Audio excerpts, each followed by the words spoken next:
Good evening, ladies and gentlemen. Another day, another show with the BW Hotelier.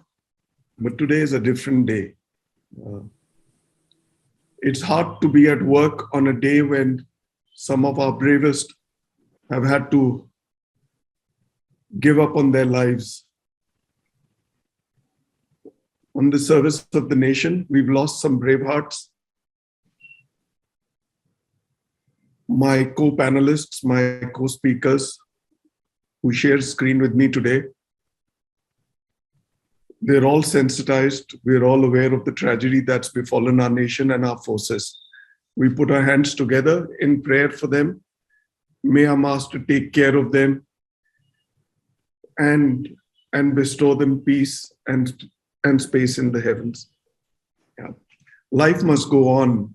After all, that is what we've been taught. These soldiers face so much, but then go on and take another shot. All for us as we sleep peacefully. Welcome to the 5th show of this new series of the BW Hotelier, the GM show. This is the first show of the South, and next week we will have the second one with another set of speakers, another debate, another topic. Before we move on to the East, Central, and then back to the North, West, back to the South, and then finally we do another one, a special on the Northeast. I'll be doing a lot more on this. We'll be doing a lot more on this, not I. In this series, we will also, like I said, have a focus show on the Northeast. The Northeast is our window to the East, and they deserve their space, their place under the sun. They are that part of the country which is the land of the rising sun.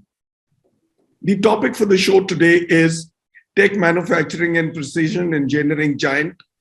The South must go big on hospitality, travel, and tourism. Before I welcome all the speakers and our moderator, let me briefly share this show comes on air every Thursday from 5 to 6 p.m. Please block your time and be there. For any queries or any clarifications that you may have, please reach out to me, Ajit, Saurabh, Prerna, or write to us at the BW Hotelier at businessworld.in. Let me repeat, BW Hotelier at businessworld.in, and we shall respond pronto. Do also follow us on our social media, our handles on Facebook, Twitter, Instagram, and LinkedIn. It'll be nice. The moderator for today's show is my friend Zubin Sungarwala. He's the Area Manager South and the General Manager for the ITC Chola Sheraton. Zubin Sungarwala is somebody who's a veteran hotelier now, and I shall speak about him. Let me name all the speakers whom Zubin will formally introduce. Gaurav Miglani, he's the General Manager at the Taj Bangalore, at the airport. Hi, Gaurav. Sharad Puri, he's the Cluster GM, Sheraton Grand Bengaluru Whitefield and Convention Center, and also the Aloft Bengaluru Cessna Park Business Park. Hi, Sharad. Srijan Vadera, he's the General Manager of the Conrad in Bangalore. Hi, Srijan. Madhav Sehgal, new to Bangalore, well, almost new. He's the General Manager of the well-appointed the Leela Palace in Bangalore. Hi, Madhav. Ryan Arana, my first show with Ryan. He's the General Manager of the Grand Mercure in Bangalore. Hi, Ryan. Last but not the least, Girish Ganeshan. He's the General Manager of the Radisson Blu Atria in Bangalore. Hi, Girish. Hi. Gentlemen, welcome to the show. Zubin Sungarwala, like I said, he's the Area Manager South and General Manager of the ITC Grand Chola in Chennai. Zubin has been entrusted with the mantle of overseeing ITC hotel operations in the South. His responsibility also includes the setting up and launch of ITC Hotels' first international foray in Colombo. I've seen that asset coming up. I've seen it close and upfront. Brilliant asset. And the expansion of the ITC Hotels' footprint in Sri Lanka. A lifer with ITC Hotels, Songadwala's journey began with the ITC Windsor in Bangalore. And since then, he's held senior management positions at the ITC Hotels in Agra, Delhi, Kolkata, and Mumbai. He was an integral part of the pre-opening team and was instrumental in setting up the F&B operations at the ITC Maratha in Mumbai. Under his leadership, ITC Maratha was established as a force to reckon with within Mumbai and came to boast of formidable award-winning F&B signature brands such as the Peshawari, Dampuk, Dakshin, and Pan Asian. That's putting it very briefly about Zubin. He's a book in himself as a hotelier. So I shall now hand over the baton to Zubin to take the show ahead. Zubin, over to you. Thank you. Thank you very much, Bhuvesh, and good evening, ladies and gentlemen, and good evening, fellow panelists. For one, I do find it extremely intimidating, Bhuvesh, that one is I've been handed over this charge, and the second is that you have given me a panel which is entirely from Bangalore. So that's by design. I need to try and balance this out adequately so that we don't have too much of a Bangalore-centric conversation happening here this evening. We will look forward to some deliberations covering more than just Karnataka or Bangalore, but covering and encapsulating the entire South. So with me on the panel, there's Gaurav Miglani. Gaurav Miglani is the General Manager of the Taj Bangalore, currently posted there for the last 3 years. And in his prior assignments, he was the manager of the Taj Bekal Resort and Spa in Kerala, which has actually been, it's really a case study in how a hotel has actually defined a destination. And he's done a fabulous job in managing that property there. 22 years, a lifer with Taj Hotels, IHCL, and that's something that resonates with me. Also a lifer with ITC, so I can imagine how satisfying a role like that could be. So welcome aboard, Gaurav. Not just what I mentioned about Bekal and Taj Bangalore, he's also had great positions in senior positions in some iconic hotels like the Taj Mahal Palace Mumbai, Taj Lands End, the Taj President, Taj Samudra, and Sri Lanka, which is going to be our next door neighbor when we open a hotel in Colombo. So welcome once again. Coming to Sharad Puri, again an industry veteran for over 25 years, currently the cluster GM for Sheraton Grand Bangalore Whitefield and Convention Center, as well as the Aloft Bangalore Cessna Business Park.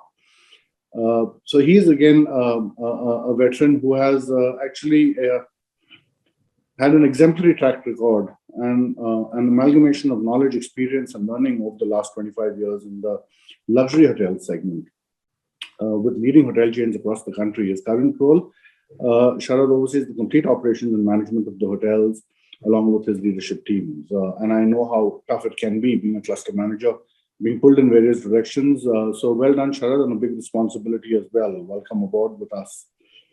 Srijan Vadera comes next. Srijan Vadera recently moved into Bangalore. Well, when I say recently, it's a couple of years now. Since 2019, he's been the general manager at the Conrad Bengaluru after his stint at the Fairmont in Jaipur. Srijan and I share a common passion. We've got some common friends as well. And more about that during our discussion as well, because we are going to get some perspective from Srijan about how it is that his passion can actually help us as we go along in charting a course for the tourism landscape in the southern part of this country. He spearheads the hotel's growth and expansion, remains focused towards further strengthening the brand Conrad in Bengaluru, marking it on the global hospitality map as a preferred destination. He's been associated with other hotel brands as well, the Shangri-La, Marriott International, Zuri, Hyatt, etc., in different capacities over the years. Coming to Madhav Sehgal. Madhav is another guy who we also share a common passion with. And Madhav is somebody who I'm seeing here today in his new avatar, or in his avatar as the general manager of the Leela Palace, Bangalore, the newest entrant into Bangalore in August 2021. For the first time, me and I'm sure many people here would have seen him in a suit and a tie. Madhav has been well known for being the person at the helm at the Hyatt Andaz, responsible for actually creating awareness of a very unique brand that Hyatt is incredibly proud of, a flagship property in New Delhi at the AeroCity, and he did a great job at getting that hotel to where it is at the moment. Once again, brings in about 20 years of hospitality expertise, not just in India, but in UAE and Canada as well. And he's worked with hotels, different hotels, the Taj Mahal Hotel in Delhi. Am I right, Madhav? Delhi, the Imperial Hotel Delhi, the Renaissance and Marriott hotels in Canada, the Fairmont Abu Dhabi, and Hyatt in his last, which is with the Andaz, his last assignment. And I'm also told you were here in Chennai as well at the Hyatt Regency. I was at the Regency for about 3 years. People still talk about you very fondly here, Madhav. Welcome aboard. Thank you. Moving on, we have Ryan Arana, and when I received Ryan's CV, I found it a little hard to believe because it says here that Ryan is already in his 10th year with Accor and over 20 years of domain expertise in the hospitality industry. So it makes me think that you joined at the age of 12 or something. You must have joined the industry. So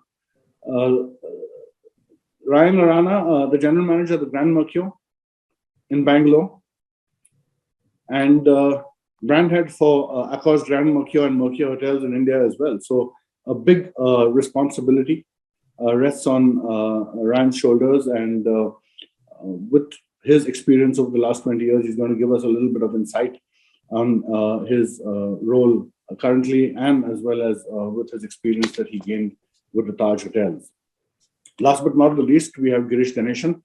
Girish Ganeshan is the general manager of the Radisson Blu Atria, Bangalore. You know, this is a hotel that I saw under construction when I was studying in the college, which is right behind your hotel, Girish. Leverages 28 years of hospitality experience, serving various chains like Leela and Hyatt as well, prior to this assignment. Result-oriented, focused, acknowledged as an engaging and energetic presenter, and bringing new standards to stay aligned with the brand and creating new concepts. Many may be in F&B, digital sales, marketing, etc. And we are going to hear a lot more about him and his experiences and what it is that he believes we can do in the southern region and the southern states to encourage tourism. So I will now hand over to Bhuvesh, back again to Bhuvesh, to begin the proceedings of the panel, as it were, and then afterwards we can take it as it comes. And there are some questions that we have got, but we'll keep it as well. But while there is a structure to this discussion, we'll try and take questions of the audience and the people who have logged in and registered. How many registrations do we have, Bhuvesh? So we have over 1,500. Oh, well, now you made me even more nervous. Yeah. Well, you know, when I was doing the so-called planning for the session and what are the important topics, I've been based myself in the South, and South has been huge on corporates, on technology, in precision engineering, but it has so much to offer by way of travel, tourism, and hospitality, and therein lies an opportunity. So in my view, South is the second biggest region after the North, right? With 5 heavy-duty states, plus Puducherry and the Lakshadweep Islands. So why don't I start first with you, Zubin, with a question that I'd like to shoot at you. If South is the biggest region in India after the North, if not the biggest, it also has a highly diversified setting that makes it low-hanging fruit for upping the travel, tourism, and hospitality business. In your view, since you've done, this is not your first stint in the South, and now you head the entire business for ITC Hotels there. In your view, what will be the top 4 to 5 points to drive the business in the South? Okay. thank you for putting me up first, and thank you for letting me respond to your first statement, which I'm going to do, even though you didn't ask for a response on that. I would disagree with you when you say that South is the second biggest after the North. I believe that South is definitely the biggest. The most cohesive set of 5 states here in the South, giving the biggest impetus to the Indian economy. ITC Hotels itself, 41% of our turnover and revenues come from the southern region. And you talked about IT and manufacturing and precision engineering, etc. You talk about the big, not just the big cities, but even the smaller B cities, as you may call it. They are up there as far as IT, technology, manufacturing, Chennai being known also as the Detroit of India, among other things.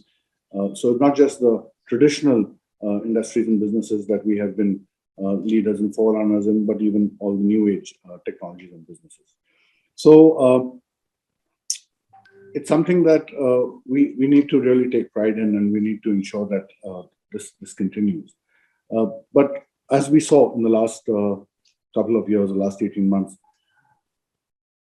there's suddenly been a huge change and shift in the business, the dynamics, the entire geographical shift, the shift in the sources of business, and the large dependence on the corporate travel, as it were, has really, in many hotels, has given us a big rude shock and a jolt. As far as the future of hospitality is concerned, it has to be a balanced approach with business travel and adequate travel from not just international, but within this country itself, to create a balance of leisure as well as corporate or business travel. So I think, and we realized that, and there was a sharp shift in our focuses. Suddenly started talking about things that were otherwise just written about somewhere in esoteric kind of write-ups about staycations, etc. It suddenly became mainstream. People started exploring their country more than they ever did before. People started taking road trips and understanding the geography and dynamics of their country. I would have usually, when I moved to Chennai with my family, it was in the midst of the pandemic. We would have usually flown down, but we actually drove down, giving us an opportunity to see so much more of this country, which we never would have seen. So the first thing that we need to do to ensure that this happens is road, air, and rail connectivity coming to the south. Earlier, Chennai was the place. If you wanted to come to anywhere, to any of the states, you had to land in Chennai and go around. Today, you've got airports, international airports, Kochi, Bangalore, Hyderabad, everywhere in the south, you've got something, an international flight coming and going. So road, air, and rail connectivity, I think, is critical. You've got Shatabdi Expresses running between various states, even cities, even within the south, which is excellent. We've also got some popular getaways, beaches, mountains. We've got tropical rainforests. We've got the most beautiful beaches. You've got lovely hill stations. How do we promote that? How do we ensure that the connectivity to these places is good? And you have some excellent, we have some excellent accommodation opportunities, and not just 5-star hotels, but how can we now kind of get these various hotels, which are the homestays or the smaller boutique hotels, how do we get them onto a common platform? How do we have a standard rating for them, which gives the traveler a kind of assurance about some quality? So I think that is a great opportunity as well. Another thing that is so less spoken about, and unfortunately, when you talk Indian chicken, you talk, Indian cuisine, you talk butter chicken, and you talk chole bhature, etc. But the cuisine in the south, how we must use the southern Indian repertoire of cuisines as a huge peg. We've got, just in the southern regions, we've got 43 varieties of biryani that are available. Promoting the cuisine, I think that's a low-hanging fruit as well. Getting it, and even within each state, you've got so many different sections. Historical tourism. There is so much history, and so much truly Indian history compared to what you have in the rest of India. The truly Indian indigenous tribes came from here. The Chola dynasty, after whom this hotel here that I am sitting in has been named, spread its wings all the way down to Indonesia, Angkor Wat, Singapore. I mean, there's so much that we need to learn about and we can learn about. So I think these are the few things that we should be and we can be focusing on. And there's a lot that's already started, but I think it's just the beginning, Bhuvesh. And there's a lot more that we can do to get some kind of action and some kind of traction going in this. And as we go along, I think we can go from state to state and see where the opportunities exist and what it is that we can do. So those are my thoughts on this, Bhuvesh. Excellent. So you've really summed up the entire South as best as you can. So why don't you take this from here and start the session? Okay. So taking from where I said, Srijan, you've been there now in Bangalore for a couple of years. 1.5 out of them were under lockdown. But you still were able to make the most of it, and I believe, and I know for a fact as well, by managing to get out and off the beaten track. And I know, there are various opportunities that we have outside Bangalore. Mysore is one, Mangalore, Karwar, there's Hampi, there's Kurg, Chikmagalur. I mean, you've got so much, just name a few. Tell me about what it is and what do you believe are the opportunities that exist in Karnataka, and how is it that we can take this forward and not just depend on, like you said, IT and IT-enabled services, quote-unquote call centers. Correct. Zubin, before I even answer what you asked me, I must congratulate you. You are a great orator. And I think Khanna Saab is packing his bags and moving his office to Chennai after listening your passion towards our part of the world. So I'll just well settle for cash. It's okay. Yeah. I don't need anything more. Sure. So as you rightly said, even during pandemic and after the first wave, I did make the most of it. And there's so many places to visit in and around Bangalore. Actually, Karnataka as a state, it said that one state, many worlds, and that's absolutely correct. Because in one state, you've got everything. We've got beaches, you've got backwaters, you've got places like Hampi, which have the historical, values attached with it. You can do different kind of tourism. You can even go on for your Ayurveda tourism to different set of tourism. And we've got vineyards. So it's unfortunate that Karnataka as a state is not well promoted as a tourist destination versus some of the other destinations. And it's not that the state is not working towards it. There's a lot of change in how the government is trying to promote Karnataka. And the new tourism policy also talks and has a lot of, leeway given towards promoting different areas like Hampi to Chikmagalur to Kurg. And earlier we were only known as an IT state and IT city like Bangalore. And the other thing that was known was Mysore. So now even the infrastructure is being developed to access all these areas. And I think taking the clue from what you even mentioned, that during the pandemic, people wanted to stay together and there was a new trend of staycation. Even we developed something called Great Small Breaks, wherein it was to do with entertaining families. To the business that we used to do earlier was IT related, which was just got nothing to do with families or staycation. So we also try to club it together with a vineyard visits to kids, different activities. I think as a state, the holistic approach of developing and talking about different destination needs to be taken up, and we also have to look at different avenues of conducting business and attracting different business than only IT or IT related, predominantly that used to be in Bangalore. The complete shift is there from what we used to hunt for to what we are conducting and to what we are going to conduct for maybe a couple of months or maybe next full year. So that's my take on it. And I did all my bike trips with my close friends. We did. We used to stay in the tent, and I've stayed next to river. I've stayed literally inside, forest, and I've made the best of it to whatever I could during this time. Lovely. So right from the horse's mouth, somebody who's done it and is just not talking about it. Well, we look forward to more such things developing in the southern states and opportunities for exploring on your own, in your own terms. And that's, I think, the best way to see a state or to see any region, as it were, without being stuck to itinerary and things like that.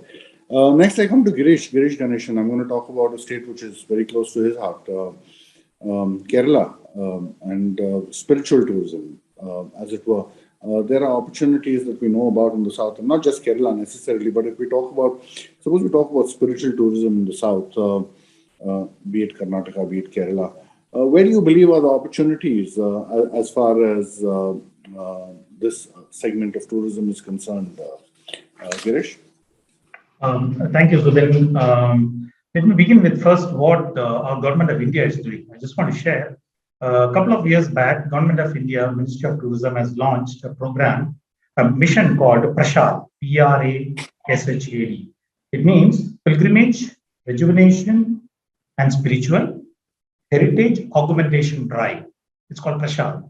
So this is a mission they've started a couple of years back and launched the entire spiritual tourism dimension for the entire country, not just South, but for the entire country. Under this mission, they have created two subsections. It's called Swadesh Darshan and Deko Apna Desh. This is very big. I mean, the funding, we are talking of the tune of around 150 to 200 crores, and it's going on. It's recently, they have announced 15 circuits, entire India. I just want to name some of the circuits. It's called Krishna Circuit. So all the spiritual destinations across north, east, south, west is covered under that. Ramayana Circuit, Tirthankara Circuit, Sufi Circuit, Desert Circuit, Buddhist Circuit, Tribal Circuit. Mr. Bhunesh was mentioning about focus on East earlier in his opening address. It is big. It makes a huge thing. And when you said in your opening address that South has got lots to do in terms of offering, Government of India, Ministry of Tourism has already rolled out a beautiful circuit plan, which is yet to come out in a larger base, but it's already work in progress, which we have got a lot of opportunities to explore in coming years for us to look at it. This scheme overall, already 450 crore is already being involved promoted by Government of India. Already that much allocation is done for the budgeting to improve this. So this is a great spiritual dimension that we are trying to see from the Government of India side. Now, from our hotels, if you look at, begin from Kerala, Guruvayur, Trichur, in Cochin, all these places have got beautiful temples, churches, apart from the beach sites that they can look at it. Then you come to Chennai, the place where you are in, a lot of temples around. Coimbatore is another place where there is a lot of spiritual areas around. Remote Andhra Pradesh, you've got famous place like Tirupati, then you got Sri Shailam. There are these places where people have been going in the last 2 years, even during pandemic times when people have taken up going there and they are spending money for decent, safe accommodations. And these are the opportunities for us to see how we can further develop these areas, whether it is a 3-star, 4-star, 5-star hotels or branded hotels. And there's a good scope of opportunity for us to see how we can bring this. So like from what I take from what you're saying, there is probably an opportunity that we have in this industry to partner with or to piggyback on these schemes that the Government of India has actually launched, and to be able to leverage that, not just to improve our business, as it were, but also to create more awareness about this wonderful part of the country. Yes, sir. Thank you. Fabulous. Madhav, I know that you are a bit of a petrol head yourself. Yeah. And love exploring the South. Apart from manufacturing of vehicles and virtually all modes of transport are manufactured here in Chennai. I don't know if anyone knows that, but when it comes to 2-wheelers, 4-wheelers, trucks, planes, aircraft components, shipbuilding, etc., it's all happening, including railway wagons. So it's all happening here. So, but there has to be somebody to drive these cars and trucks and bikes, etc., and go around. So, there are a lot of motoring activity related tourism that happens in many parts of the world. be it the Dakar Rally, be it even equestrian events or long distance or cross country kind of events on cars, horseback, two-wheelers, etc. Do you think there is an opportunity, or do you think that something like that here in this part of the country would work? Do you think there's a market for that? Is there a market for that? Well, absolutely. I mean, the temple circuit that Girish Ganeshan is talking about, if there were followers and worshippers of motorsports in India, predominantly most of them are in the south, In the south. and this culture has sort of been nurtured and developed here quite well. Up north, as you probably know, there's some really good motorsporting events like Raid the Himalaya and Desert Storm and Sajoba. Luckily, one has raced in a few of those, but none of them really became international motorsporting events. None of them sort of had people flying in from abroad. The ad hoc international team was participating. We're at the same time very fortunate in the south that we've got this talent being developed by, probably because, like you were saying, there's this automotive hub in Chennai and Tamil Nadu and Karnataka belt, right? So everybody's here. It would be obvious that they were sort of showcasing their skills, whether it's MRF or whether it's Suzuki or one of the other big companies that's producing these cars. We've got the MRF racing track next to you in Chennai. I've attended a few of the racing challenges over there. We've had Mick Schumacher was racing there. I remember not long ago, 6 years ago, Michael's son. And that was quite a race. It was part of the international circuit with the Middle East and sponsored by MRF. Coimbatore has got its own track, which is also fairly popular. Most of the rally schools of India are down here. The India National Rally Championship Circuit is driven out of Coimbatore for the most part. That's the only real big full-scale circuit which still survives in the country. At the same time, we've got people like Karthikeyan and Daruwala. I don't know if you know him. He's racing well in Formula 2. Yeah. We've got Gaurav Gill, who's an Arjuna Award winner, WRC World Rally Championship, WRC2, 7-time Asia Pacific Rally champion. So some phenomenal drivers and phenomenal talent in the south.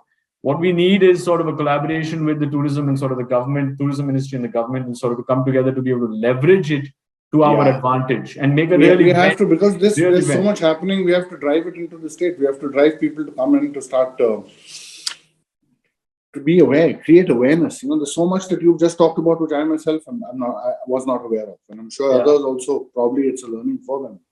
Very individual driven right now. A lot of young sort of talent out there, and sort of still very expensive. So the state and the ministry sort of leaving a lot of opportunity behind, not driving it. Now you spoke about horse racing. Like tomorrow is the race of the 1,000 guineas here in Bangalore at the Bangalore Turf Club. It's going to be a phenomenal event. Everybody from Bangalore is going to be there, fully dressed up, hats and many parts of the country. Yeah, and it's going to be a great race. Later this year, I think the Invitation Cup for this year is going to be in Chennai, not far from you. And again, great motorsporting, great sporting events just need to be sort of marketed and talked about and supported. I think more the government as well as the bodies which are driving it. You look at Dubai, for example, they've got the whole expo, which has got a combination of sports and commerce and things like this happening, right?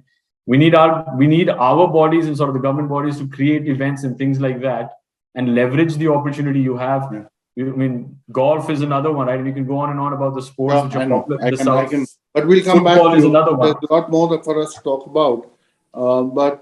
There's no stopping. There's definitely no stopping what it is and where the opportunities exist. So we'll come back, and there's a lot we can talk about offline as well, because there's some things that I definitely want more insight on from you. But I'm going to come to Gaurav Miglani. Gaurav, you're in Karnataka, you're in Bangalore. You've been a lifer with IHCL.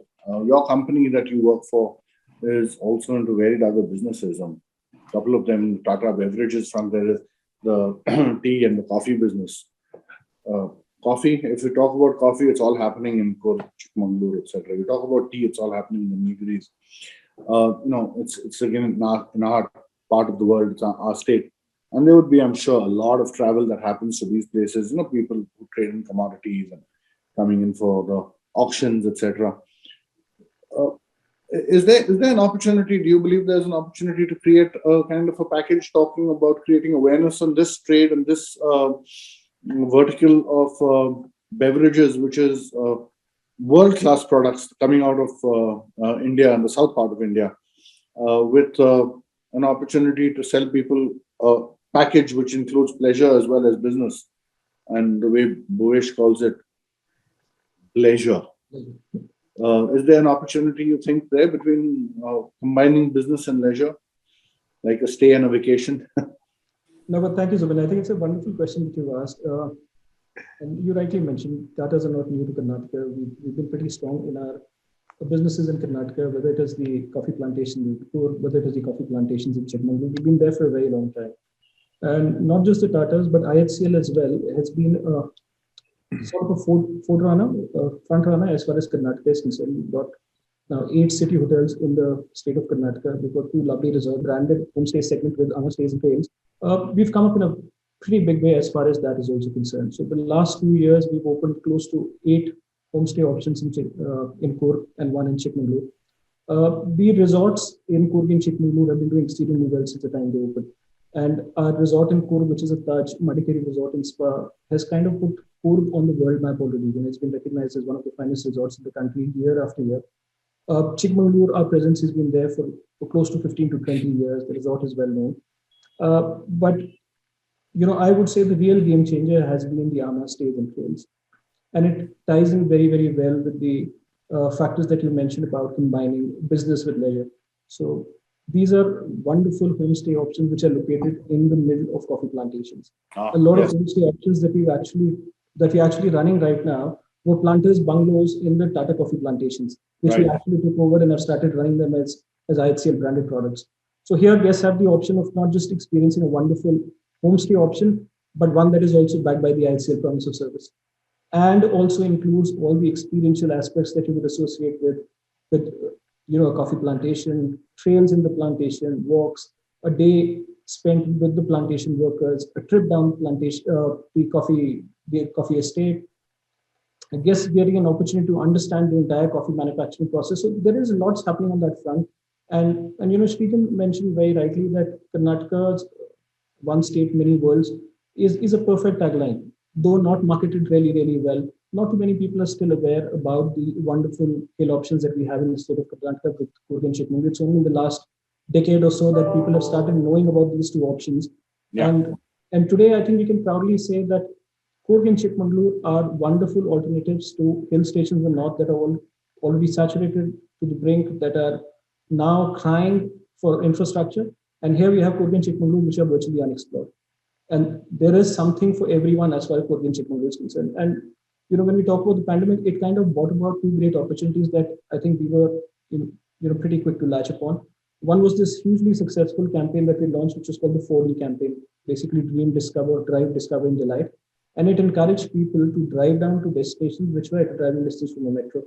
So when we talk about Coorg and Chikmagalur, the 4D campaign was extremely successful because there was this campaign which talked about encouraging people to drive down from Bangalore, from these metro cities, go and spend time there with their families.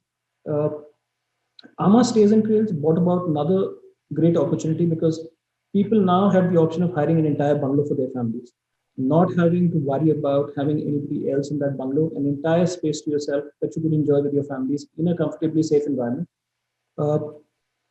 Workations actually brought up another opportunity that I think a lot of us actually latched upon.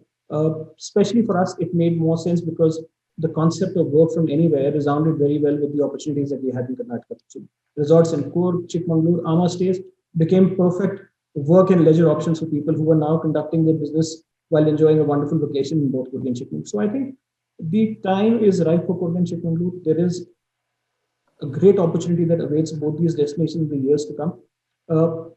Srijan rightly mentioned, I think from an infrastructure point of view, there is some amount of work that needs to be done in order to make the drive to these destinations comfortable. These are still not the best motorable roads that we have.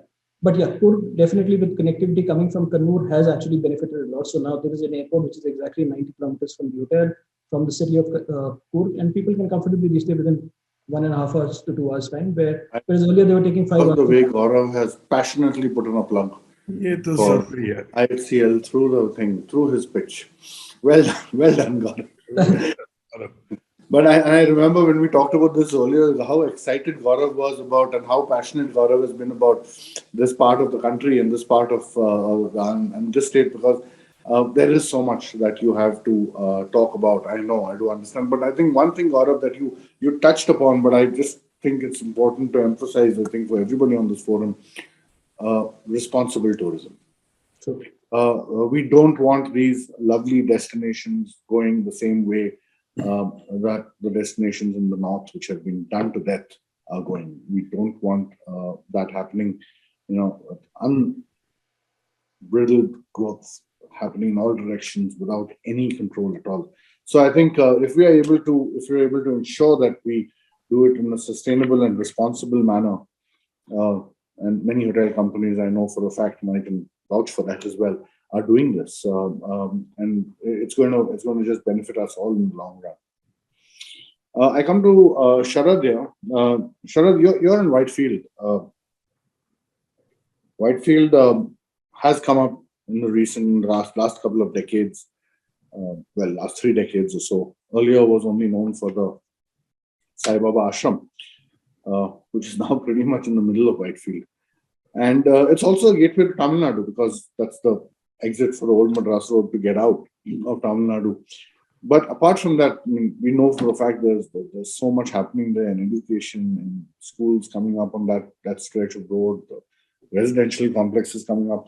But there is also a high dependence on tech and the businesses that are there, Sharad. Where do you believe and what do you believe are the other opportunities coming your way in that part of the city or that geography of Bangalore, as it were? I think, the one thing that I think one of the things that pandemic has taught us is a lot about collaboration. And I think there are a couple of hotels in Whitefield. Apart from Marriott hotels, of course, we have big strength here. We have 4 hotels in Whitefield, and there are other good hotels here. And I think, we've actually, of course, it was in the past always an IT hub. But I think we've gone beyond IT now. We've gone beyond IT, and a large part of that contribution comes in from the large convention center at the Sheraton. And I think that large convention center is a big. It's 15,000 square feet, 50 feet high. So it's one of the largest ones in the country. And what it does is actually, we've really gone beyond IT. We've done events which are not just IT related companies, but or IT related conferences, meetings. And what it does is, I think it just helps the entire micro market. So we've gone a little beyond IT, and within the session I'll talk a little bit more on how much more we have gone beyond. But Whitefield is a great space. I think Whitefield is a great space. It's made its mark. But having said that, like we all say, the South, the marketing of the South is always not been the strongest of how South has been positioned, or each of the states have been positioned. And really, if you put, if you were in school, you put 4 guys in a room, the guy from the South would do the most and talk the least. So I think there is a lot that can be done in. So would you say the opposite applies for people from other parts of the country? Well, I'm from the other part, so you can relate to it.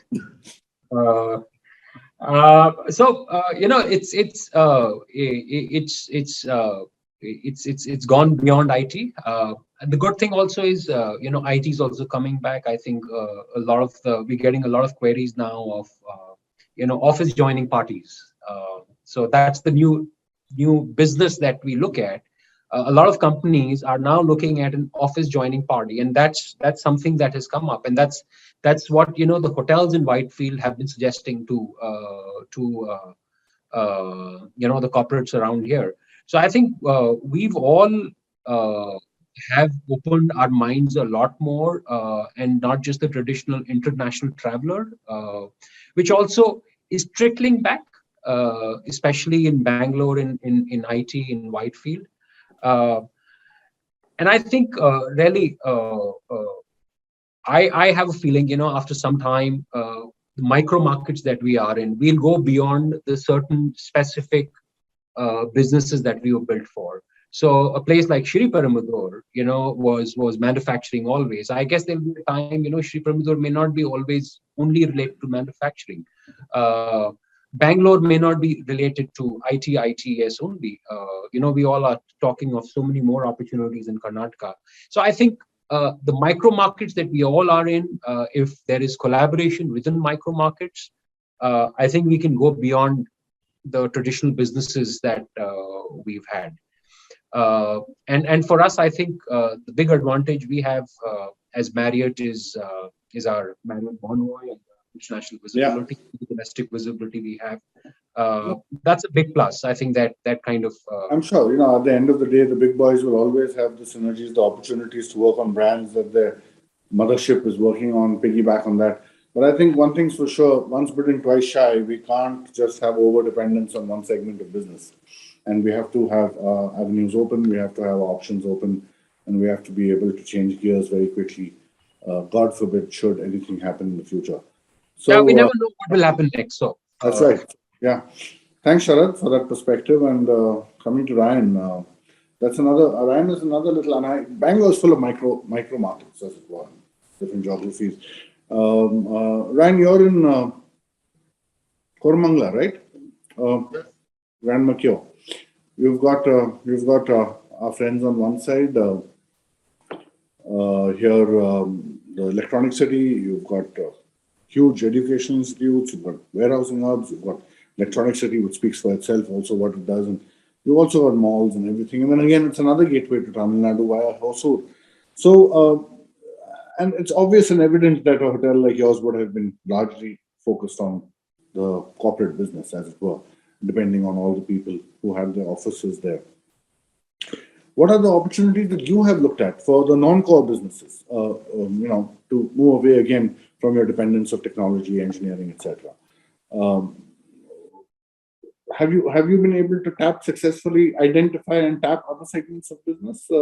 Zubin, thanks very much. So just to start off, thanks Bhuvnesh for having me on this panel. And I'm glad that I'm here towards actually what is going to be the end of my tenure in Bangalore. And Zubin, to address what you said about all of us being in Bangalore, I'm going to move to Chennai now. So that's all I can say. I'm looking forward to it. So, I'm also moving brands. I'm going to move from managing Grand Mercure to managing a cluster of hotels in Chennai, which is 2 Novotels and an Ibis. Look forward to going through the various gateways from Bangalore to Tamil Nadu. Lovely. So, specifically towards Koramangala, before I get there. So Grand Mercure was our first hotel, 13 years in Bangalore. That's where Accor in Bangalore was established. There were 6 hotels now across the city. But this was the first, and given that Koramangala is a very upmarket and upmarket space for residential and commercial, it's always had a locational advantage, very different from most hotels in the city. So it's a very serene little location away from the hustle and bustle, which is, what Bangalore now is right now. So business towards this side of the city it's a very diverse corporate mix. I know IT engineering is always pointed out, but there are clients from all over the place, consultancies, banks, and now actually from the very, very fast rising education sector. Not to forget manufacturing, automotive, which is a large part of what Electronic City is all about. So the hotel does enjoy a fairly good mix of guests, primarily corporate, and a huge range of locations. So from the CBD area, from Electronic City, from Outer Ring Road, from Banagatta. So it's an all-suite hotel. So Grand Mercure, that works in our favor. We have a lot of long stayers, either individually or with families. And this works because Koramangala is a very, very, residential favorable location. So you've got restaurant, malls, and pubs just thriving in Koramangala. If someone asks me to step out for a drink, I don't research anything anymore. There are more than, I think, 500 pubs in the immediate vicinity. And there's literally one popping up every week. Wow.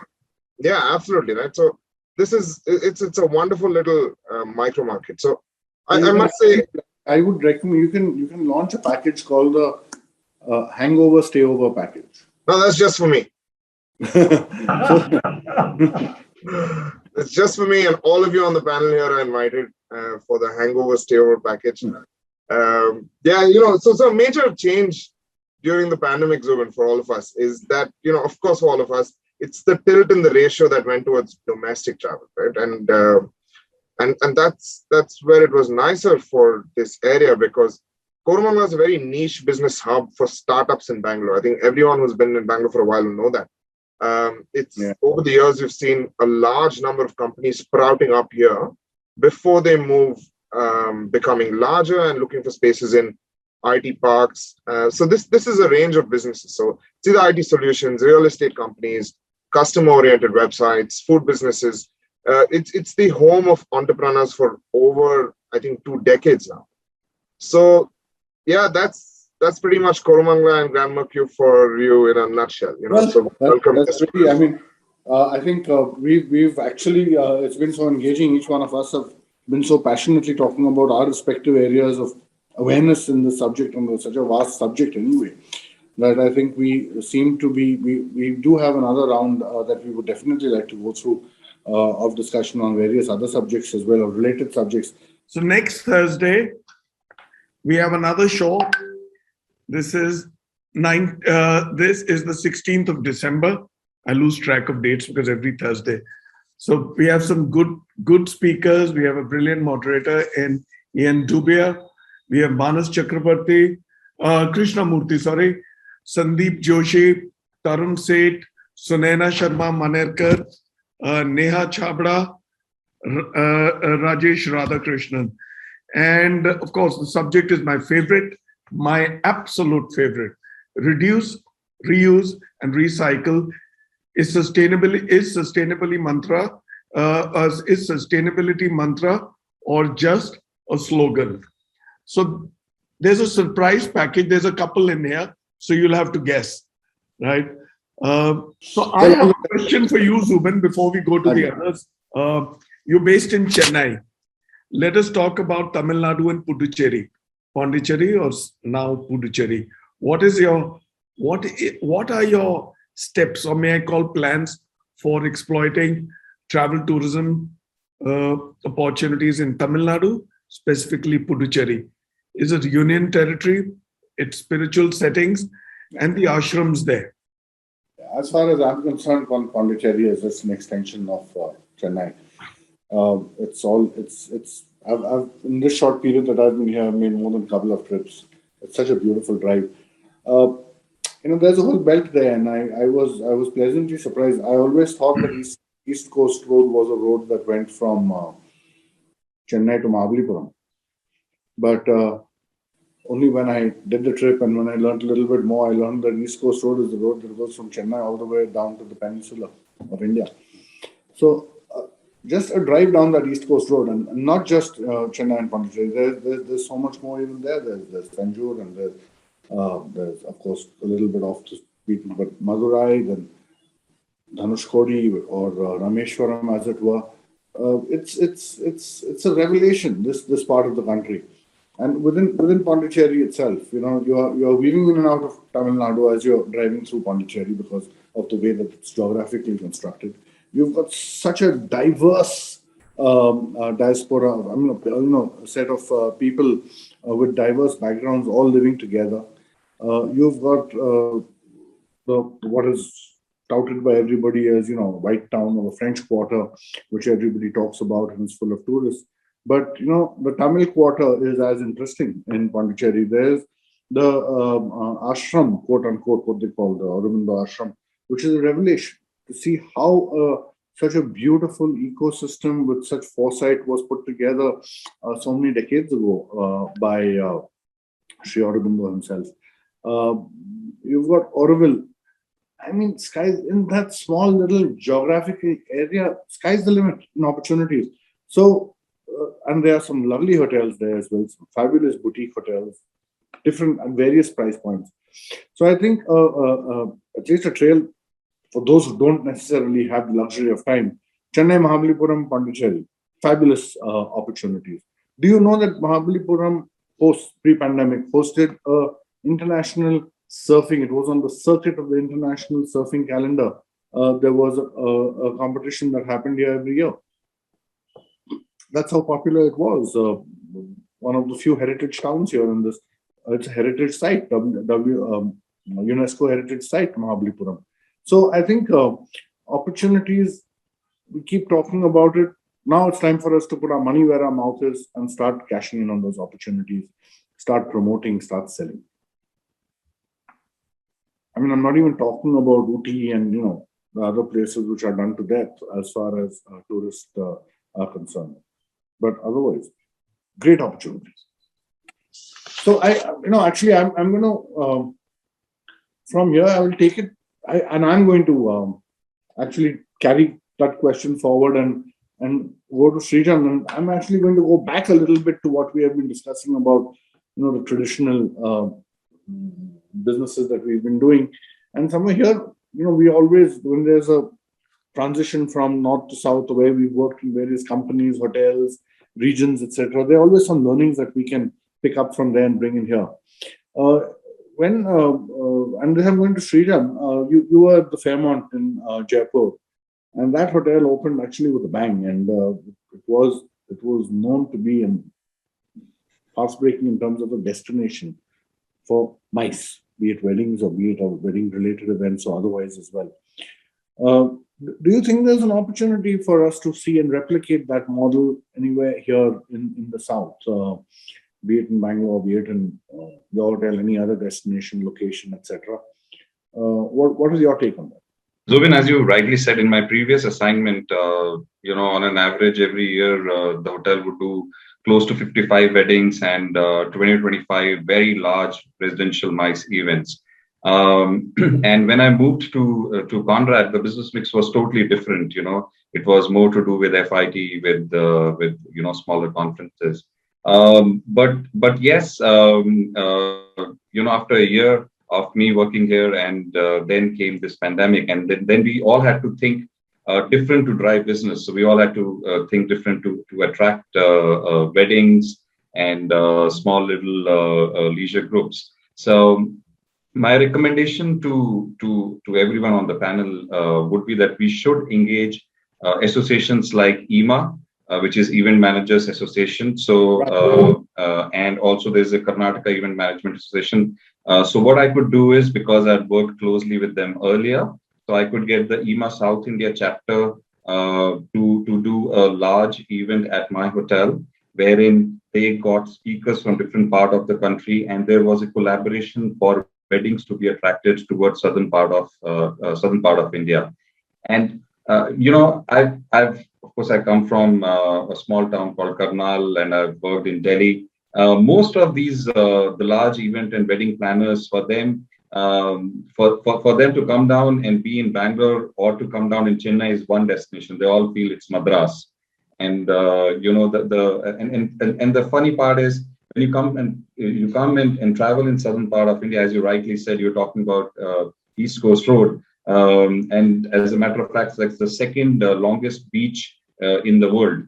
So there's so much to explore in southern part of India. There are 5 different states, 5 different cultures. So on small little association with EMA, I could see a lot of collaboration between different wedding and event planners. Now the other thing can be, how can we drive tourism through different ports?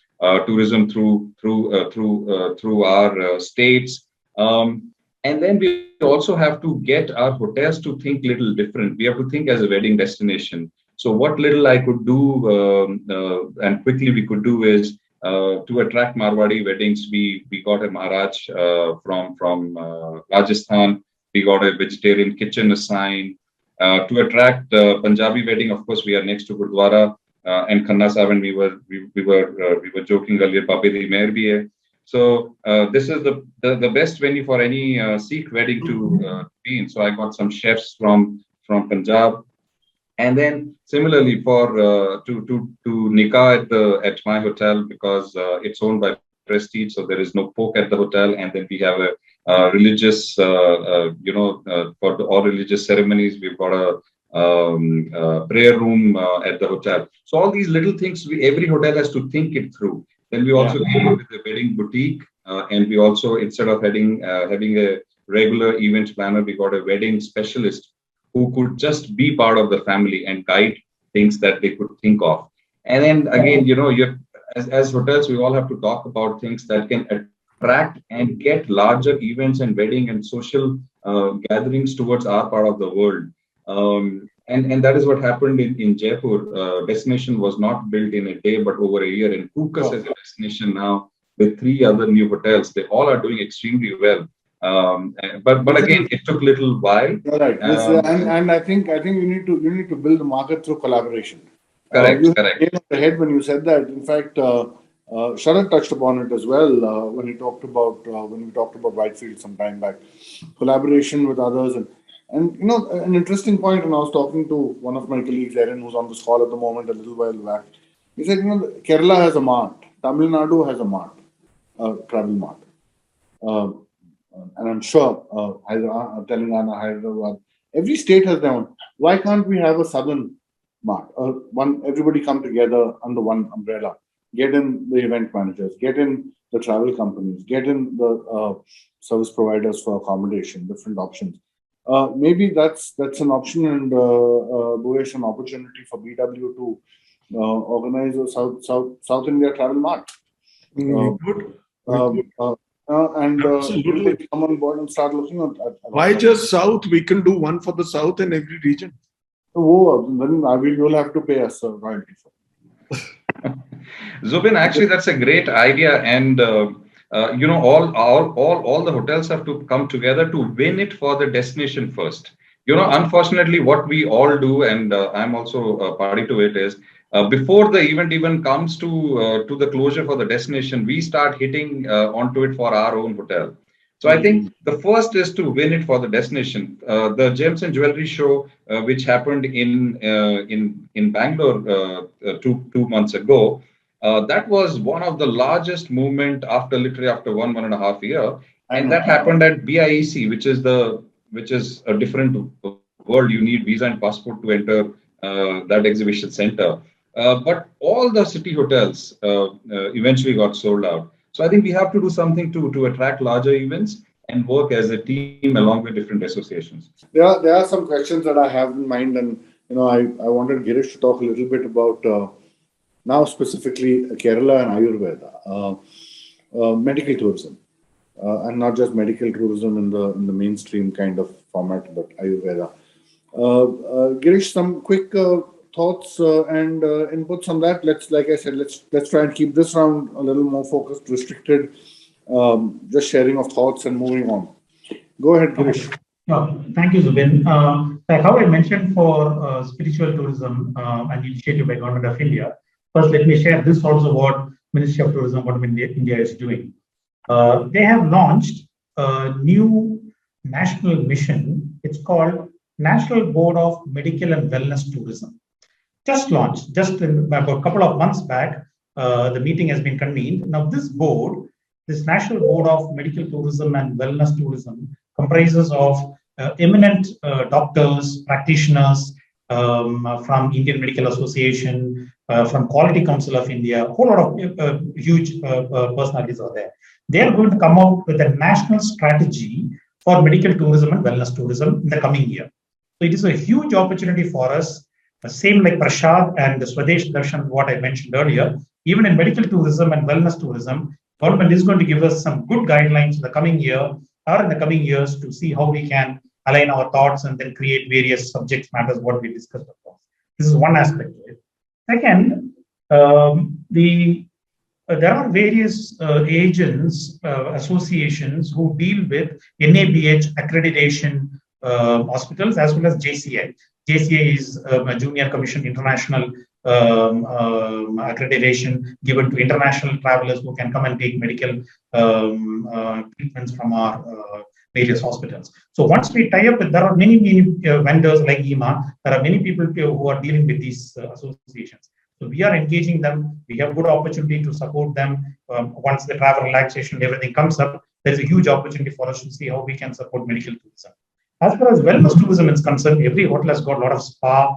There are brilliant basics which Radisson Group follows. Brilliant Basics means good sleep, good bed, noiseless rooms, good lighting, good fragrance. We just launched a global program. Once you enter the lobby, it's the global lobby fragrance. We just launched across all over the world so that makes feel all the five senses feel good about it. And also we launched Brilliant Basics in the bathrooms, a good hot water bath, a good cold water bath, very basics. So these things add to the wellness tourism, wellness of the customers in various ways and means. Then you've got yoga, meditation classes, spa therapies, healthy menu and diet of preference in your outlets. So these are the chapters that we can add, and there is a good opportunity for us to show. With this, the naturopathy, Ayurveda, etc., this is the heartland where it all happened, where it all started, where it's so strong. So Absolutely. I'm sure we can. We shouldn't miss out on an opportunity. That's for sure. Thank you, Zubin. Madhav, you've just come in 2-3 months back. You know, a big case study on what was said many years ago, and it's written down in the annals of history of hospitality. A hotel is about location, location, location. And when your hotel opened in what was 2001. it? 2001. 2001. You know, they said, wow, right next to the airport, rocking, all happening, super. And suddenly the airport flew off to another part of the city. And Leela survived. I mean, the rest is history. I mean, as far as Leela Palace is concerned, you know, what was a big strength, which became a weakness, you were able to play someone on some other strength. So, what is it, and what do you believe, or as per your? I mean, you're looking at it now from a third party kind of a thing, outsider, because you were not part of all this when it happened, but you probably have heard the stories. What was it that helped? And I'm talking in more not just for a hotel, but for all of us as industry leaders. It would have been very easy for the GM or to throw up his hand and say, "That's it, guys. Airport is gone. Business is gone. I can do nothing." What are the learnings? What is it that you believe that you can share with us as learnings? How is it that you were able to keep that position that you were able to achieve many years ago, or regain that position? Yeah, it's a great question, Zubin. It's a case study in itself. But the answer is actually not that complicated. For the most part, when you build hotels like Leela Palace Bangalore, you build them for generations, not centuries. Right? This is a beautiful hotel, and I'm fortunate and lucky to be here. It's our flagship property, and it's been here for 21 years, and it's sort of it leads the market on most fronts, and it's built relationships over the last couple of decades in this city, which are fairly deep across segments, core, non-core businesses. And now we've, and to the point of location, the location sort of, as cities have grown, have sort of morphed themselves also quite a bit. You look at Delhi, Aero City is now apparently the center of Delhi, right? With Gurgaon on one end and Central Delhi on the left. Central business district of Bangalore has sort of morphed itself time and time again. Every time there's a new startup which comes up, the character of this city changes. Every time there's a new, outskirts starts to shroom up, the demographic and the style of this city and the shape of the city changes. So it's come to a stage where I think it's matured. We wish there were better roads in this city, but with that said, the central CBD area where a lot of us are, have seen a resurgence of the basic core segments that we are catering to, and complement that with the style, the depth, and the bones of a hotel like this, and a brand like Leela, and the dharmas and the philosophies that we bring to life. It becomes, I won't say it's easy to do. It takes a lot of effort, and everybody over the last 2 decades has worked very hard at it.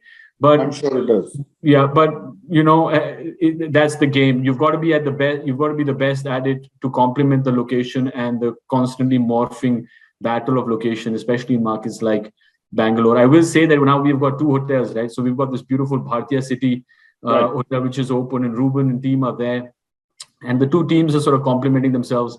We've got a lot of the city sort of covered between the 2 of us, so that allows us to sort of encapsulate and build the relationship on both ends of the segment. and the spectrum and complement each other well. So that's a real good thing which is happening for us at the same time. I totally understand what you're saying, and one person's loss probably was another person's gain. Fine, the airport went to the other side. And if I may say, assets like the Leela, they become a destination in themselves, right? So people want to go there and live there. He said, listen, wherever it is, I want to be there. Yeah, it's you have to create demand to all the previous. This discussion has been great. I've heard a lot about things in South India which I've not heard about before, right? And thank you for having me on this. But at the end of the day, like Srijan was also saying, you have to create demand for the city and for the unit and for the destination, the property that you're. And that's basic, not just hoteliering, but it's business management. At the end of the day, you have to tap into businesses which you didn't know existed, or which the customer probably didn't know he was. And in these dynamic times more than ever before, right? You've got to be innovative, creative. You've got to be more agile, and leverage the strengths that you've got. So Gaurav, I'm going to jump, and this is actually related to carrying forward from what we were talking about, Madhav.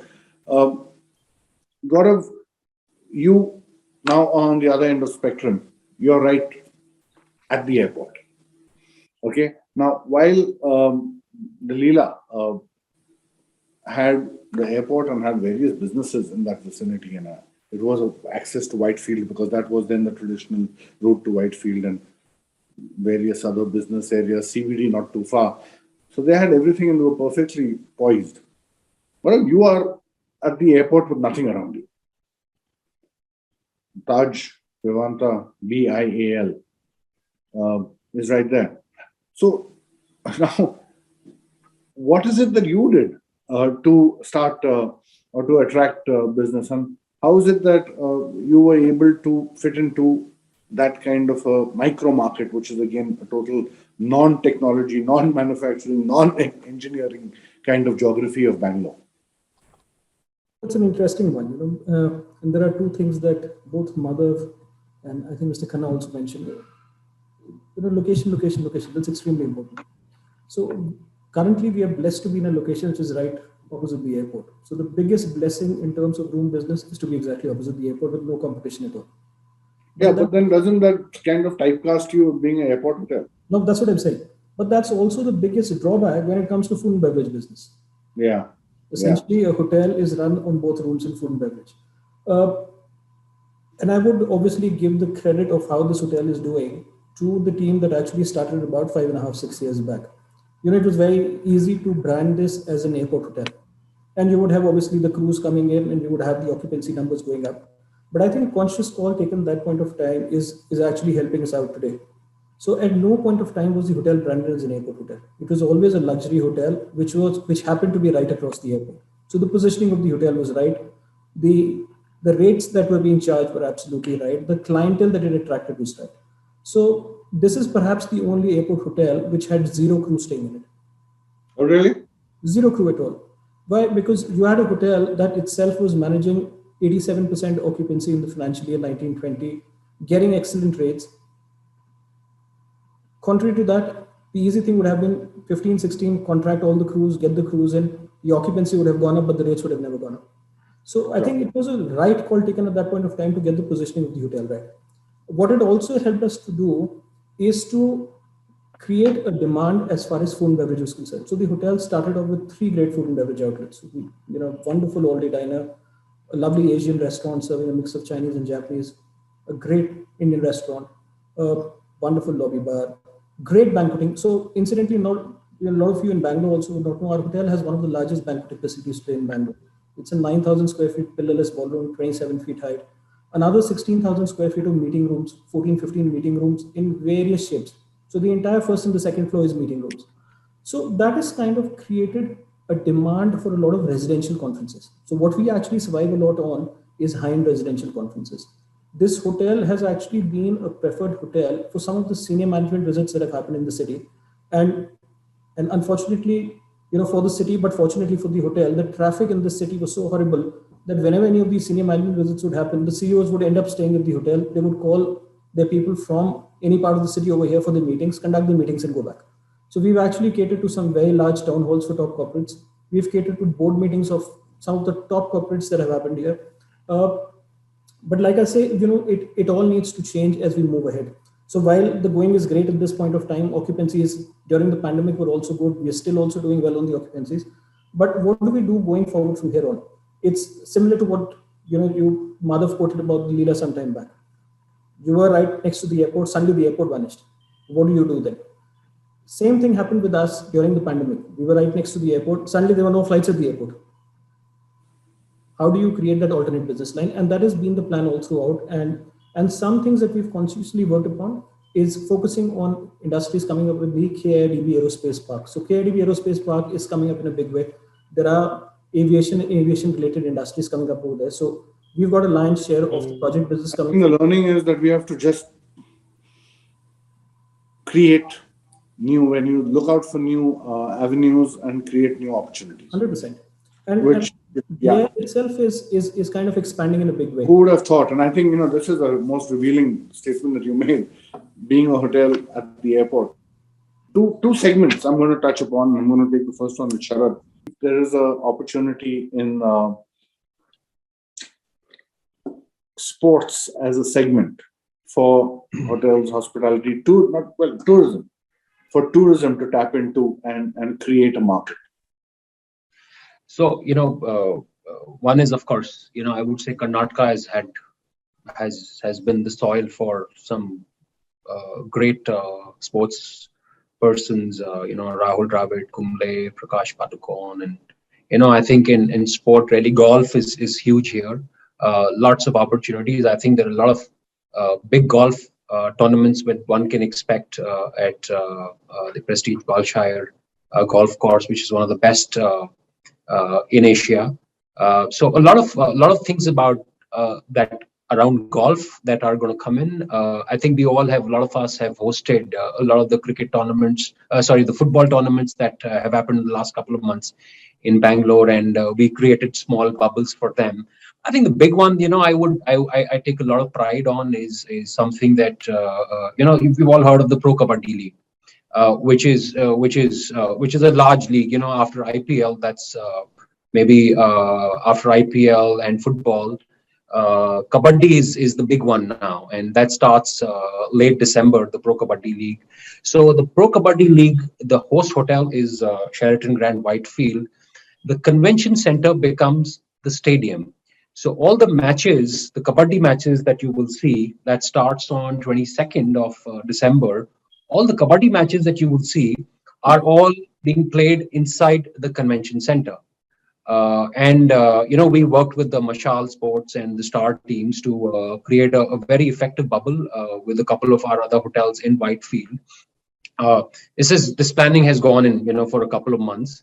And I could have never imagined in my life that, a sport like Kabaddi, yeah, we've all done chess and, billiards tournaments in hotels in the past, but I would have never imagined Kabaddi being hosted and a bubble around Kabaddi being,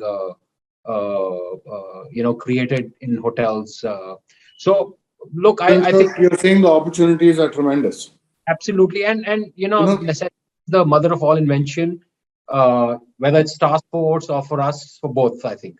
I'm sure during admission time, you've got quite a few educational institutions around your hotel as well.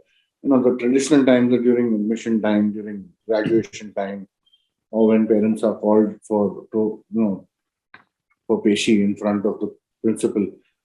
There would be a lot of travel happening. Is there? Do you see that as a segment which hotels can build on? I mean, those who've been in Manipal, etc. We've seen it for the last 30 years. Fortune Valley View, Manipal has been riding on that segment for so many years. But that's few and far between such things. But is there something that you have seen happening live in front of you? Sure. Zubin, this is a question I'm happy to answer. But specifically the South, I think the South has a significant amount of leading institutions. And the attraction towards them is not just local, but also from around the world, not just from our country, and especially in South India. 6 IIMs, 5 IITs, and then you have the ISB in Hyderabad. And there are a large number of very prestigious independent engineering, medical, hospitality institutions. So there is a lot of movement. There's a lot of business, and I'd split this majorly into two phases. One of them is where you have global or your national students. They're visiting as visitors to key cities, Bangalore, Hyderabad, Chennai, and they're using this as a stopover. To go to your tier 2 cities where most of these institutions are located. So we've seen this in Accor. In Hyderabad, Novotel Hyderabad is used as a stopover to for institutes in Andhra Pradesh or Telangana. Our hotels in Bangalore for various institutes, and we have a number of them, interior Karnataka. So during my last assignment, I had a brief stint with the Grand Mercure in Mysore. I'm happy to say it's a preferred choice for a lot of colleges which are there. So you've got the Mysore Christ College, the Mysore Medical College, and a lot of great institutions coming up and established there. And of course, the second stage is at Ground Zero, hotels which are located near institutions, and you've got your visiting faculty events, you've got F&B opportunities. So autonomous universities are also expanding networks in the south, and it's a newer and growing segment. Yeah. And this benefits the industry as a whole. So just the last thing I want to say is the silver lining is tech in education right now. So hybrid courses which are happening, they're collaborating with popular institutions. Students are frequenting the campus now during the course tenure, and these are not your traditional students, which you mentioned parents coming down. It's no longer the case because these guys are working professionals. They're looking to improve their resumes, and for them, staying at hotels is not an affordability issue. So yeah, I think there's quite some opportunity, and I think many chains are partnering with educational institutions right now. And most of these guys are our future customers, so it's a fantastic opportunity for the entire industry. Lovely. With that, guys, I want to really thank you all for this interaction. It was really meaningful. Appreciate it. I want to thank Bhuvesh, BW as well for putting this together, for getting our minds working in this direction. Things that we have been talking about and practicing over the last couple of years, now putting it into practice and actually institutionalizing it and creating better avenues, more avenues for us to sustain our businesses. So a lot of food for thought on what has been discussed. Recordings of this deliberations are available, I'm given to understand, and Bhuvesh, you will be sharing links for that as well. I think there's a lot of learnings that we all can derive from what we just have deliberated. Thank you, Bhuvesh, back to you. Thank you, gentlemen. Well, it's been a pleasure, but this show has had a overrun, but then I'm happy with it because what we've discussed is so valuable. Like Zubin said, the recordings will be available. They're available on our YouTube, on bwhotelier.com, on our social media. So they're going to be all over. We shall have more of these discussions. Our next show again is on the South. It's my favorite topic, which is reduce, reuse, and recycle. Is sustainability mantra or just a slogan? I mean, let's not just do lip service. We have some brilliant speakers and a good moderator in there. So come back next Thursday, same time. Thank you again, Zubin. Thank you, Srijan, Madhav, Gaurav, Sharad, Ryan, Girish. It's been wonderful to have you here and to be able to share the same screen with you. Thank you again for your time. Thanks, Bhuvesh. And for all the valuable messages that you have for the industry to think about. Thank you, gentlemen.